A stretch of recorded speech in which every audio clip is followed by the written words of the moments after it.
The large, fast-growing market of welding and joining is based on traditional welding technologies such as TIG, MIG, sub-arc and other joining technologies such as brazing.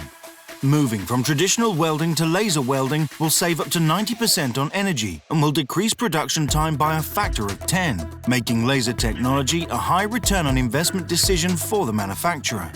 However, laser welding is currently less than 1% of the welding market, as most welds cannot be done by standard laser due to their limitations in controlling the process.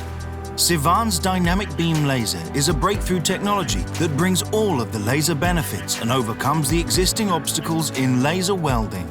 The dynamic beam laser controls the thermal gradient in time and space, controls the dynamics of the melt pool and keyhole, and influences the solidification process and therefore the microstructure.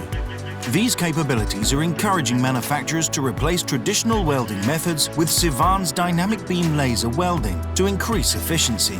With the dynamic beam laser, it is possible to weld in high feed rates aluminium alloys, welding aluminium to copper, welding of thick materials of 50 millimeters, welding of aluminium die-cast without pores, and more. Civan's dynamic beam laser, the most advanced laser for welding applications. For more information, contact info@civanlasers.com.